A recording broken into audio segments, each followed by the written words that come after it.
श्री विष्णु पुराण 9वां अध्याय। दुर्वासा जी के शाप से इंद्र का पराजय। ब्रह्मा जी की स्तुति से प्रसन्न हुए भगवान का प्रकट होकर देवताओं को समुद्र मंथन का उपदेश करना तथा देवताओं और दैत्यों का समुद्र मंथन। श्री परशुराम जी बोले, हे मैत्रेय, तुमने इस समय मुझसे जिसके विषय में पूछा है वहाँ श्री संबंध मैंने भी परिचय ऋषि से सुना था, वहाँ मैं तुम्हें सुनाता हूँ। सुनो। एक बार शंकर के अवतार श्री दुर्वासा जी पृथ्वी तल से विचार रहे थे। घूमते घूमते उन्होंने एक विद्याधारी की हाथों में सनातन का पुष्पों की एक दिव्य माला देखी है। ब्राह्मण उसकी गंध से सुवासित होकर वहाँ वनवासियों के लिए अति सेवनीय हो रहा था। तब उन्मत्त वृत्ति वाले विप्रवर ने वहाँ सुंदर माला देखकर उसे उस विद्याधर सुंदरी से मांगा। उनके मांगने पर उस बड़े बड़े नेत्र वाली कृशंगी विद्याधारी ने उन्हें आधार पूर्वक प्रदान कर वहाँ माला दे दी है। मैत्रेय, उन्मत्त वेशाधारी विप्रवर ने उसे लेकर अपने मस्तक पर डाल दिया और पृथ्वी पर विचारने लगे। इसी समय उन्होंने उन्मत्त ऐरावतार चढ़कर देवताओं के साथ आते हुए त्रैलोक्याधिपति शचीपति इंद्र को देखा। उन्हें देखकर मुनिवर दुर्वासा ने उन्मत्त के समान वहाँ मत वाले भरोसे गूंजयमान माला अपने सिर पर से उतार कर देवराज इंद्र के ऊपर फेंक दी। देवराज ने उसे लेकर ऐरावत के मस्तक पर डाल दी। उस समय वहाँ ऐसी सुशोभित हुई मानो कैलाश पर्वत के शिखर पर श्री गंगा जी विराजमान हो। उस मंदोन्मत्त हाथी ने भी उसकी गंध से आकर्षित हो उसे सूंड से सूंघ कर पृथ्वी पर फेंक दिया। हे मैत्रेय, यह देखकर मुनिश्रेष्ठ भगवान दुर्वासा जी अति क्रोधित हुए और देवराज इंद्र से इस प्रकार बोले।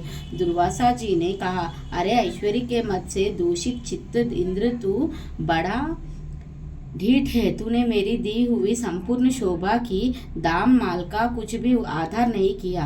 अरे तूने न तो प्रणाम करके बड़ी कृपा की, ऐसा ही कहा, और न हर्षा से प्रसन्न वदन होकर उसे अपने सिर पर ही रखा। रे मूंड, तूने मेरी दी हुई माल का कुछ भी मूल्य नहीं किया, इसीलिए तेरा त्रिलोकी का वैभव नष्ट हो जाएगा। इंद्र, निश्चय ही तू मुझे और ब्राह्मणों के समान ही समझाता है, इसीलिए तुझे अति माननीय हमारा इस प्रकार अपमान किया है। अच्छा, तूने मेरी दी हुई मालका को पृथ्वी पर फेंका है, इसीलिए तेरा यह त्रिभुवन भी शीघ्र ही श्रीहीन हो जाएगा। रे देवराज, जिसके क्रोध होने पर संपूर्ण चराचर जगत भयभीत हो जाता है, उस मेरा ही तूने अति गर्व से इस प्रकार अपमान किया। श्री परशुराम जी बोले, तब तू इंद्र ने तुरंत ही ऐरावत हाथी से उतरकर निष्पाप मुनिवर दुर्वासा जी को अनन्य विनय करके प्रसन्न किया। तब उसके प्रणाम आदि करने से प्रसन्न होकर मुनिश्रेष्ठ दुर्वासा जी उससे इस प्रकार कहने लगे। दुर्वासा जी बोले, इंद्र, मैं कृपालु चित्त नहीं हूँ, मेरे अंतःकरण में क्षमा को स्थान नहीं है। वे मुनिजन तो और ही है, तुम समझो, मैं तो दुर्वासा हूँ ना।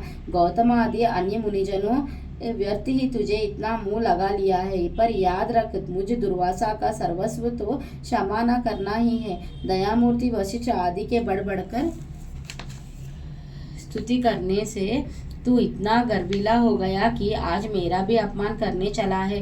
अरे आज त्रिलोकी में ऐसा कौन है जो मेरे प्रज्वलित जटाकल्प और टेढ़ी बुकुटी को देखकर भयभीत ना हो जाए। रे शत्रुघ्नता, तू बारंबार अनुनय विनय करने का ढोंग क्यों करता है? तेरे इस कहने सुनने से क्या होगा? मैं क्षमा नहीं कर सकता। श्री परशुराम जी बोले, हैं ब्राह्मण, इस प्रकार कहे वे विप्रवर वहां से चल दिए और इंद्र भी ऐरावत पर चढ़कर अमरावती को चले गए। हे मैत्रेय, तभी से इंद्र के सहित तीनों लोक वृक्ष लता आदि के क्षीण हो जाने से श्रीहीन और नष्ट भ्रष्ट होने लगे। तब से यज्ञों का होना बंद हो गया, तपस्वियों ने तप करना छोड़ दिया तथा लोगों का दान आदि धर्मों में चित्ता नहीं रहा।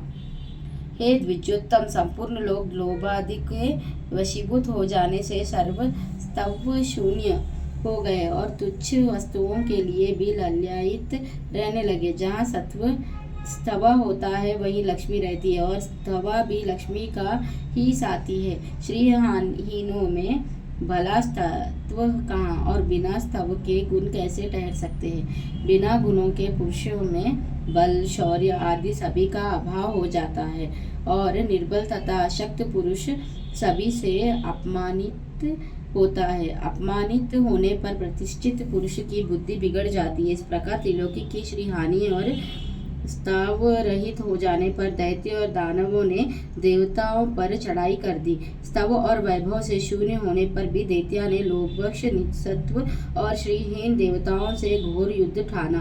अंत में दैत्यों द्वारा देवता लोग परास्त हुए।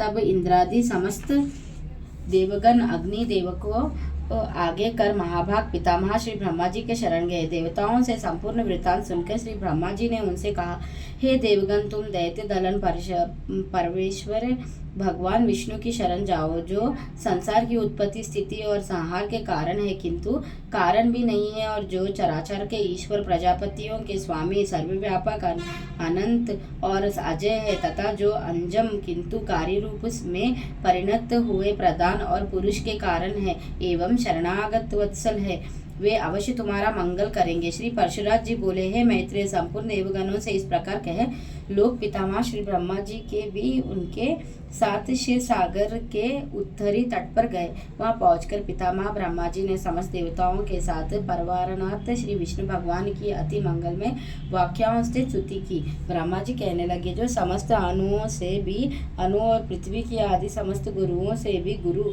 है, उन निखिलोक विश्राम पृथ्वी के आधार स्वरूप अप्रकाशीय अभेद सर्वरूप सर्वेश्वर अनंत अज और अव्य नारायण को मैं नमस्कार करता हूँ। मेरे सहित संपूर्ण जगत जिसमें स्थित है, जिससे उत्पन्न हुआ है, और जो देव सर्वभूतमय है तथा जो पर से भी पर है, जो पर पुरुषों से भी पर है, मुक्ति लाभ के लिए मोक्षकामी मुनिजन जिसका ध्यान कर धरते हैं, तथा जिस ईश्वर में स्थवादि प्राकृतिक गुणों का सर्वत्र अभाव है, वह समस्त शुद्ध पदार्थों से भी परम शुद्ध परमात्मा स्वरूप आदि पुरुष हम पर प्रसन्न हो।